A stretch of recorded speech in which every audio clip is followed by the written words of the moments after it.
আমন্ত্রণ চ্যানেল 24 দুপুর 1টার খবরে শুনছিলেন প্রেসিডেন্সি ইউনিভার্সিটির সংবাদ শিরোনাম। আপনাদের সাথে আছি আমি সুস্মিতা ফেরদৌসি। আরএফএল গ্যাস্টো এর সায়েন্টিফিক নজল আর ব্রাশ বার্নার খরচ বাঁচায় 25%। মাগুরায় শিশু আসিয়া ধর্ষণ ও হত্যা মামলায় প্রধান আসামি হিটু শেখকে মৃত্যুদণ্ড দিয়েছেন আদালত। বাকি 3 আসামিকে খালাস দিয়ে রায় ঘোষণা করেন মাগুরা নারী ও শিশু নির্যাতন দমন ট্রাইব্যুনালের বিচারক। এই রায়ের প্রতিক্রিয়ায় আসিয়ার মা জানান তারা এতে সন্তুষ্ট নন, যাবেন উচ্চ আদালতে। রমিজ হুসাইনের প্রতিবেদন। অভিযোগ গঠনের 24 দিনের মাথায় ঘোষণা হলো আলোচিত শিশু আসিয়া ধর্ষণ ও হত্যা মামলার রায়, যার দিকে তাকিয়েছিল পুরো দেশ। সকাল 8:30টায় কড়া পুলিশি প্রহরায় কারাগার থেকে আদালতে হাজির করা হয় আসামিদের। 9:30টায় শুরু হয় রায় ঘোষণা। সংক্ষিপ্ত সময়ে রায় ঘোষণা করেন মাগুরা নারী ও শিশু নির্যাতন দমন ট্রাইব্যুনালের বিচারক। প্রধান আসামিকে মৃত্যুদণ্ড দেয়ায় প্রসিকিউশনের দাবি অনুযায়ী, এভিডেন্স অন রেকর্ড অনুযায়ী রাষ্ট্রপক্ষ থেকে আমরা সেটাকে সন্তুষ্ট হয়েছি। আদেশ পর্যালোচনা করে খালাসপ্রাপ্ত 3 জনের বিষয়ে আপিলের কথা জানান রাষ্ট্রপক্ষ। তুলে ধরেন আদালতের পর্যবেক্ষণ। যে আসামিদেরকে তিনি অ্যাকুইট বা খালাস করেছেন সেটি রায় পর্যালোচনা করে সংশ্লিষ্ট কর্তৃপক্ষের সাথে আলোচনার ভিত্তিতে তাদের ইনস্ট্রাকশনস অনুযায়ী পরবর্তীতে প্রয়োজনে আপিল দায়ের করা হবে। রায় ঘোষণার সময় আদালতে উপস্থিত ছিলেন আসিয়ার মা। মামলা থেকে 3 জন খালাস পাওয়ায় ক্ষোভ জানান তিনি।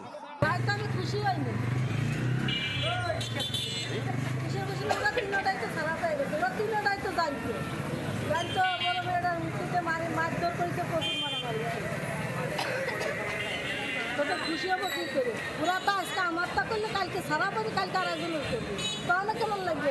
আলোচিত এই রায়ে মাগুরার কলঙ্কমুক্ত হয়েছে বলে মনে করেন স্থানীয় নাগরিক সমাজ। আমরা চাইলে যে পারি এই ধরনের কাজ করতে, সেটা অবশ্যই একটা পজিটিভ দিক, এবং এই রায়টার মাধ্যমে আসলে এই মেসেজটা গেল যে আসলে বাংলাদেশে ন্যায় বিচার প্রতিষ্ঠা সম্ভব। এই রায়ে স্বভাবতই পুরো মাগুরাবাসী নাই, শুধু পুরা জাতি আসলে সন্তুষ্ট হয়েছে। অতি সংক্ষিপ্ত সময়ে বিচার কাজে সাজা নিশ্চিত হলো আসিয়া ধর্ষণ ও হত্যা মামলায় প্রধান অভিযুক্ত হিটু শেখের। তবে আলামত নষ্ট ও হত্যার হুমকি দেওয়ার দায় থেকে পার পেলেন তার 2 সন্তান ও স্ত্রী। সাধারণ মানুষের প্রত্যাশা, ধর্ষণ মামলায় দৃষ্টান্ত স্থাপন করা এমন রায় দেখে টনক নড়বে এই অন্যায় পথে পা বাড়ানোদের। রমিজ হুসাইন, চ্যানেল 24, মাগুরা। এদিকে মাগুরায় শিশু ধর্ষণ ও হত্যাকাণ্ডের বিচার দ্রুততম সময়ে শেষ হওয়াকে বিচার বিভাগের জন্য ভালো নজির হিসেবে দেখছেন আইনজীবীরা। তবে এই মামলাটি মিডিয়া ট্রায়াল হলো কিনা এমন প্রশ্নে তারা বলছেন এটিও খেয়াল রাখতে হবে। 3 জনের খালাসকে ভালোভাবে নিচ্ছেন না কেউ কেউ। মাসুদুর রহমানের রিপোর্ট। বড় বোনের শ্বশুরবাড়িতে বেড়াতে যাওয়ার পর এক মর্মান্তিক ঘটনার মুখোমুখি হয় শিশু আসিয়া। পৈশাচিকতার সব সীমা ভেঙে ধর্ষণের শিকার হয়ে মারা যায় শিশুটি। ধর্ষকদের গ্রেপ্তার করে দৃষ্টান্তমূলক শাস্তির দাবিতে উত্তাল হয়ে ওঠে পুরো বাংলাদেশ। বসে থাকেনি সরকার, উদ্যোগ নেয় দ্রুত বিচারের। বিচার শুরুর মাত্র 21 দিনে এ মামলার রায় ঘোষণা করলেন মাগুরার নারী ও শিশু নির্যাতন দমন ট্রাইব্যুনাল, যা বিচার বিভাগে অনন্য নজির। আইনজীবীরা তাই এমন দ্রুত বিচারে স্বস্তির নিঃশ্বাস ফেলছেন। বাংলাদেশের ইতিহাসে এটি একটি দৃষ্টান্তমূলক বিচার হয়েছে, যেখানে অতি দ্রুত প্রকৃত অপরাধীকে আইনের আওতায় আনা সম্ভব হয়েছে। এটি একটি বড় সাকসেস। বিচার ব্যবস্থার জন্য এটি একটি বড় উদাহরণ। তবে 3 জন খালাস দেয়াকেও অস্বাভাবিক বলছেন কেউ কেউ।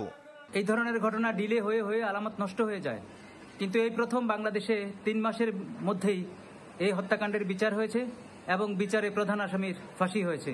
পাশাপাশি যাদেরকে খালাস দিয়েছে সেটিও একটি ভাবনার বিষয়। তাদের যদি সম্পৃক্ততা থাকে, তারা যদি অ্যাবেট করে থাকে, তাদের খালাস দেওয়া নিয়েও ভাবতে হবে। নারী অধিকার নিয়ে কাজ করা আইনজীবী ইশরাত হাসান বলছেন অন্য ধর্ষণ মামলাগুলো যাতে এভাবে দ্রুততার সাথে শেষ করা হয় সেই প্রত্যাশা থাকবে। আমরা প্রত্যাশা করি যে একটা মামলা শুধুমাত্র জনগণের নজরে এসেছে দেখেই বিশেষভাবে এটাকে ট্রায়াল করে আপনারা 12 কার্যদিবসে যদি রায় ঘোষণা করতে পারেন, তাহলে বাকি নাগরিকদেরও অধিকার আছে যে সঠিক সময়ে তারা বিচার পাবে। এই মামলার প্রধান আসামি হিটু শেখের মৃত্যুদণ্ড অনুমোদনের জন্য নিয়ম অনুযায়ী এখন হাইকোর্টে আসবে। একই সাথে খালাস চেয়ে আপিল করতে পারবেন হিটু শেখ। অন্যদিকে খালাসপ্রাপ্তদের সাজা বহাল চেয়ে আসতে পারবে রাষ্ট্রপক্ষ। হাইকোর্ট ও আপিল বিভাগ শেষে এ মামলায় কবে নাগাদ ফাঁসি কার্যকর হয় সেটি এখন দেখার বিষয়। মাসুদুর রহমান, চ্যানেল 24, ঢাকা। দেশ জুড়ে তোলপা ওয়ালটন ফ্রিজ কিনে আপনিও হয়ে যেতে পারেন মিলেনিয়ার। জুলাই আন্দোলন নিয়ে রাজধানী সহ সারা দেশে প্রায় ২৫০০ হত্যা মামলা হয়েছে। এর মধ্যে কিছু মামলা আছে যেগুলোর আসামিরা চেনেন না বাদীকে, বাদী কখনো শোনেনি আসামির নাম। এমনও অভিযোগ আছে মামলার আড়ালে চলছে দখল বাণিজ্য ও চাঁদাবাজি। ফয়সাল হোসেন জানাচ্ছেন বিস্তারিত।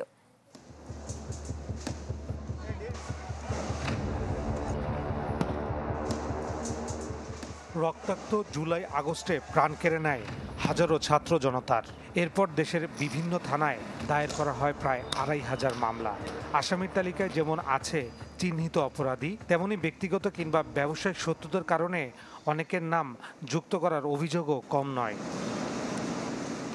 এই যেমন রাজধানীর নর্দার্ন বিশ্ববিদ্যালয়ের ট্রাস্টি বোর্ডের মালিকানার দ্বন্দ্ব গিয়ে গড়িয়েছে জুলাই আগস্টের মামলায়। প্রতিষ্ঠানটির ট্রাস্টি বোর্ডের চেয়ারম্যান অধ্যাপক আবু ইউসুফ আবদুল্লাহর সাথে সাবেক ট্রাস্টি লুৎফর রহমান সানি ও বোরহানের দ্বন্দ্ব চলছে ১৪ বছর ধরে। সেই বিবাদের জেরে ৫টি হত্যা মামলায় জড়ানো হয়েছে ইউসুফ আবদুল্লাহ সহ তার পরিবারের সদস্যদের। মামলার কোনো ভিত্তি নাই, মামলার ইনফরমেশন গুলো খুবই ভুল।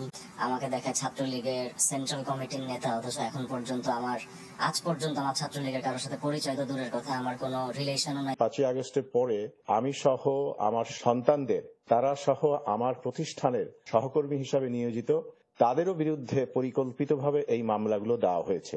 এটা একটি পরিকল্পিত ছক। ইউসুফ আবদুল্লাহকে আসামি করা হয়েছে গুলশান থানার এমন একটি মামলা পর্যবেক্ষণ করে চ্যানেল 24। এতে জানা যায় আসামি সম্পর্কে তেমন কিছুই জানে না মামলার বাদী।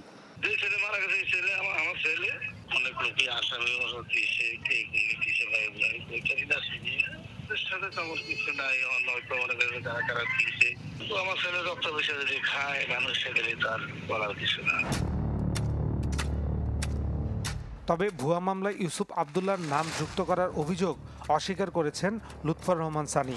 উল্টো দাবি করেন তার নামেও ২টি হত্যা মামলা দেয়া হয়েছে। এই ছাত্র হত্যা মামলাতে আমাদেরকে জড়িয়ে হয়েছে এবং একাধিক থানায় আমাদের বিরুদ্ধে মিথ্যা মামলায় আমাদেরকে সম্পৃক্ত করা হয়েছে, যেটি অত্যন্ত দুঃখজনক। এবং আমরা গত ১৬ বছর বৈষম্যের শিকার হয়েছি, এরপরেও আমাদেরকে এখন বর্তমানে বৈষম্যের শিকার হতে হচ্ছে। অনুসন্ধানে জানা যায় ২০০২ সাল থেকে ২০১১ সাল পর্যন্ত নর্দার্ন বিশ্ববিদ্যালয়ের ট্রাস্টি ছিলেন লুৎফর রহমান, বোরহান সহ ৭ জন। তাদের অভিযোগ রাজনৈতিক প্রভাব খাটিয়ে ট্রাস্টি বোর্ড থেকে তাদের বের করে দিয়ে বিশ্ববিদ্যালয়টি দখলে নেন ইউসুফ আবদুল্লাহ। তবে এইসব অভিযোগ নাকচ করেছেন বর্তমান ট্রাস্টি বোর্ডের চেয়ারম্যান। ৫ আগস্ট পট পরিবর্তনের পর মালিকানা ফিরে পেতে দলবল নিয়ে নর্দার্ন বিশ্ববিদ্যালয়ে যান সানি পক্ষ। ওই ঘটনায় আটকও হয়েছিলেন তিনি। এর কিছুদিন পর বিশ্ববিদ্যালয়টির বনানী ক্যাম্পাসেও হামলা চালায় দুর্বৃত্তরা। তারা অপচেষ্টা চালিয়েছে আমাদের ইউনিভার্সিটি দখল করার জন্য। জুলাই আগস্টের মামলায় এই সম্বন্ধে কোনো কিছুই জানেন না, তাদের নামেও এখানে তারা নাম দিয়ে হত্যা মামলা দিয়েছে, মিথ্যা মামলা দিয়েছে। নর্দার্ন বিশ্ববিদ্যালয়ের মালিকানার দ্বন্দ্বের পুরো ঘটনা নিয়ে তদন্ত করছে বিশ্ববিদ্যালয় মঞ্জুরি commission. Faisal Hossain, channel 24, Dhaka.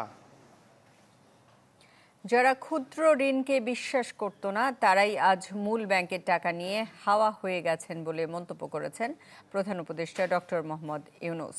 Micro credit regulatory অথরিটির নিজস্ব ভবনের উদ্বোধন অনুষ্ঠানে প্রধান উপদেষ্টা বলেন, মাইক্রো ক্রেডিট অনেক দূর এগিয়েছে, এবার মাইক্রো ক্রেডিট ব্যাংক করতে হবে। অধ্যাপক ইউনূস আরও বলেন, তরুণদের হাতে বিনিয়োগের টাকা থাকলে তারা আর চাকরির পেছনে ঘুরবে না। আগামী দিনে দেশের বেকারত্ব রোধেও মাইক্রো ক্রেডিট মুখ্য ভূমিকা রাখবে বলে আশা প্রকাশ করেন প্রধান উপদেষ্টা। এটা মজার কথা হলো, ঠিক এমন সময় আমরা আলাপ করছি ভাগ্যের পরিহাস। যেমন জামানতওয়ালা ব্যাংক, যারা প্রকৃত ব্যাংক বিচার করতো বলতো, তারা আজকে হাওয়া, তারা কেউ নেই। তারা টাকা নিয়ে লোপাট, ব্যাংক শেষ। ইঞ্জিনিয়ার ইশরাক হোসেনকে ঢাকা দক্ষিণ সিটির মেয়র পদের দায়িত্ব বুঝিয়ে দেওয়ার দাবিতে আজও নগর ভবনের সামনে অবস্থান নিয়েছেন তার কর্মী সমর্থকরা। সকাল থেকে তারা নগর ভবনের সামনে অবস্থান নেওয়া শুরু করে। কর্মী সমর্থকদের অভিযোগ, অন্তর্বর্তী সরকার ষড়যন্ত্র করে ইশরাককে মেয়র পদ থেকে বঞ্চিত করার পায়তারা করছেন। দাবি জানান স্থানীয় সরকার উপদেষ্টা আসিফ মাহমুদ সজীব ভুঁইয়ার পদত্যাগের। নেতাকর্মীরা হুঁশিয়ারি দেন, ইশরাককে মেয়র পদ বুঝিয়ে না দেয়া পর্যন্ত এই কর্মসূচি চলবে। পরে একটি মিছিল নগর ভবন থেকে প্রেস ক্লাব সচিবালয় হয়ে আবারও নগর ভবনের সামনে এসে শেষ হয়।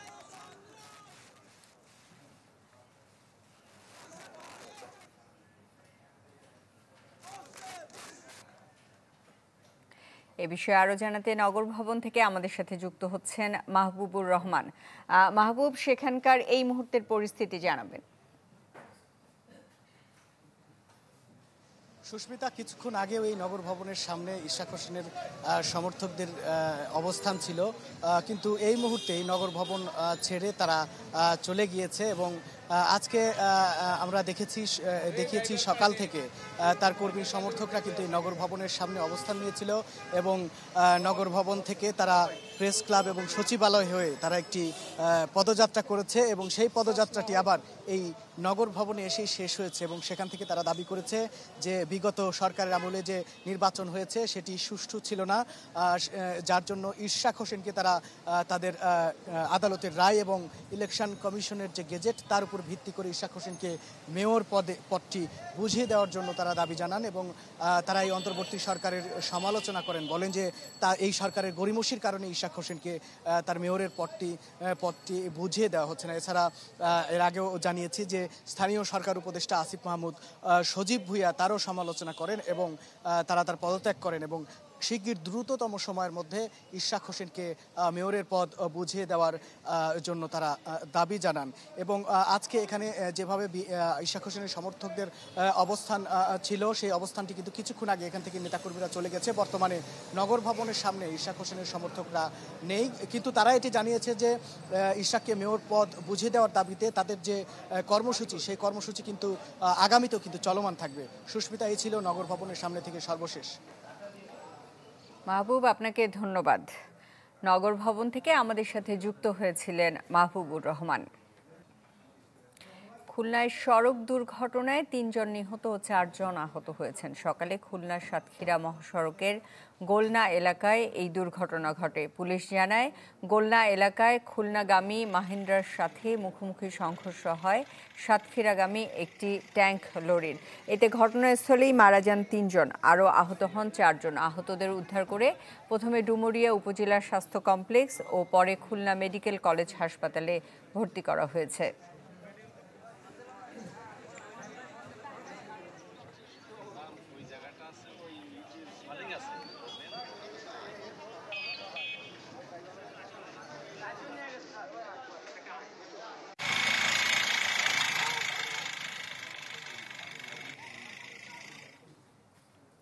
তরুণদের রাজনৈতিক ভাবনা তুলে ধরতে তারুণ্যের রাজনৈতিক অধিকার প্রতিষ্ঠার সমাবেশ করছে বিএনপির 3 অঙ্গ সংগঠন, ছাত্রদল, যুবদল ও স্বেচ্ছাসেবক দল।